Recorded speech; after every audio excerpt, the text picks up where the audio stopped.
ಸಿಂಪಲ್ಲಾಗಿ ಈಸಿಯಾಗಿ ಮನೇಲೆ ಈವ್ನಿಂಗ್ ಸ್ನ್ಯಾಕ್ಸ್ಗೆ ಪೊಟ್ಯಾಟೊ ಕ್ಯೂಬ್ಸ್ ರೆಸಿಪಿ ಯಾವ ರೀತಿ ಮಾಡೋದು ಅಂತ ಸ್ಟೆಪ್ ಬೈ ಸ್ಟೆಪ್ ತಿಳಿಸ್ಕೊಡ್ತೀನಿ ಬನ್ನಿ. ಮೊದಲೇ ನಾನು ಒಂದು ಮೂರು ಆಲೂಗಡ್ಡೆನ ಕುಕ್ಕರ್ಗೆ ಹಾಕಿ ಬೇಯಿಸಿಟ್ಕೊಂಡು ಸಿಪ್ಪೆ ತೆಗೆದಿಟ್ಕೊಂಡಿದ್ದೀನಿ. ನಂತರ 2 ಈರುಳ್ಳಿ ಚಿಕ್ಕದಾಗಿ ಹೆಚ್ಕೋಬೇಕು. ನಂತರ ಕೊತ್ತಂಬರಿ ಸೊಪ್ಪನ್ನ ಆ್ಯಡ್ ಮಾಡ್ಕೊಂಡು ನಿಮಗೆ ರುಚಿಗೆ ಎಷ್ಟು ಬೇಕೋ ಅಷ್ಟು ಉಪ್ಪನ್ನು ಆ್ಯಡ್ ಮಾಡ್ಕೋಬೇಕು.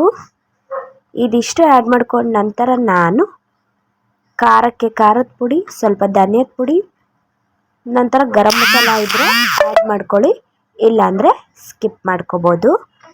ಇದಿಷ್ಟು ಹಾಕ್ಕೊಂಡ ನಂತರ ನಾನು ಬ್ರೆಡ್ನ ಬ್ರೌನ್ ಕಲರ್ ತೆಗೆದ್ಬಿಟ್ಟು ವೈಟ್ ಕಲರ್ನ ಮಿಕ್ಸರ್ಗೆ ಹಾಕಿ ಗ್ರೈಂಡ್ ಮಾಡ್ಕೊಂಡಿರ್ತೀನಿ.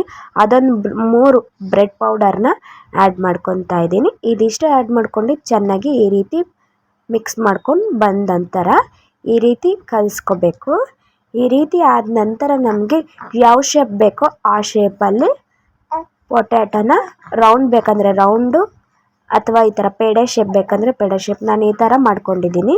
ಇದಿಷ್ಟು ಆ್ಯಡ್ ಮಾಡ್ಕೊಂಡು ನಂತರ 1 ಸ್ಪೂನಷ್ಟು ಕಾರ್ನ್ಫ್ಲವರ್ನ ಆ್ಯಡ್ ಮಾಡ್ಕೊಂಡು ಅದಕ್ಕೆ ಸ್ವಲ್ಪ ನೀರನ್ನ ಆ್ಯಡ್ ಮಾಡ್ಕೊಂಡು ಮಿಕ್ಸ್ ಮಾಡ್ಕೊಂಡಿದ್ದೀನಿ. ನಂತರ ಈ ಪೊಟ್ಯಾಟೋನೆಲ್ಲ ರೌಂಡ್ ಮಾಡಿರ್ತೀವಲ್ಲ ಅದನ್ನು ಡಿಪ್ ಮಾಡಿಬಿಟ್ಟು ಕಾರ್ನ್ಫ್ಲವರ್ ವಾಟರಲ್ಲಿ ಡಿಪ್ ಮಾಡಿಬಿಟ್ಟು ಬ್ರೆಡ್ನ ಇದು ಮಾಡಿರ್ತೀವಲ್ಲ ಜಾರಲ್ಲಿ ಹಾಕಿ ಗ್ರೈಂಡ್ ಮಾಡಿ ಇಟ್ಕೊಂಡಿರ್ತೀವಲ್ಲ ಅದನ್ನು ಇದಕ್ಕೆ ಆಲ್ಟರ್ ಮಾಡಬೇಕು. ನಂತರ ಒಂದು ಪ್ಯಾನಿಗೆ ಬಿಸಿಗೆ ಇಟ್ಕೊಂಡು ಅದರಲ್ಲಿ ಎಣ್ಣೆನ ಆ್ಯಡ್ ಮಾಡ್ಕೊಂಡು ಇದನ್ನೆಲ್ಲ ಆ್ಯಡ್ ಮಾಡ್ಕೊಂಡು ಲೋ ಫ್ಲೇಮಲ್ಲೇ ಬೇಯಿಸ್ಕೊತಾ ಹೋಗಬೇಕು. ಈ ರೀತಿ ಕಲರ್ ಚೇಂಜ್ ಆಗ್ತಾ ಹೋಗುತ್ತೆ.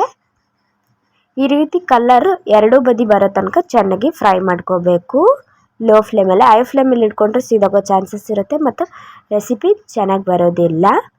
ನೋಡ್ತಾ ಇರೋದು ಸಿಂಪಲ್ಲಾಗಿ ಈಸಿಯಾಗಿ ಮನೆಯಲ್ಲೇ ಈವ್ನಿಂಗ್ ಸ್ನ್ಯಾಕ್ಸ್ಗೆ ಈ ರೀತಿ ರೆಡಿ ಮಾಡ್ಕೋಬೋದು ಪೊಟ್ಯಾಟೊ ಕ್ಯೂಬ್ಸ್ನ. ಈ ವಿಡಿಯೋ ಏನಾದರೂ ಇಷ್ಟ ಆದರೆ ಲೈಕ್ ಮಾಡಿ, ಶೇರ್ ಮಾಡಿ, ಕಮೆಂಟ್ ಮಾಡಿ, ಹಾಗೆ ಪಕ್ಕದಲ್ಲಿರುವ ಬೆಲ್ ಐಕಾನ್ನ ಕ್ಲಿಕ್ ಮಾಡಿ. ನಾನು ಯಾವುದೇ ವಿಡಿಯೋ ಮಾಡಿದ್ರೂ ಫಸ್ಟ್ ನೋಟಿಫಿಕೇಷನ್ ನಿಮಗೆ ಬರುತ್ತೆ. ಹಿಂಗೆ ಬೇರೆ ರೆಸಿಪಿಗಾಗಿ ಕಮೆಂಟ್ ಮಾಡ್ಕೊಳ್ಳಿ.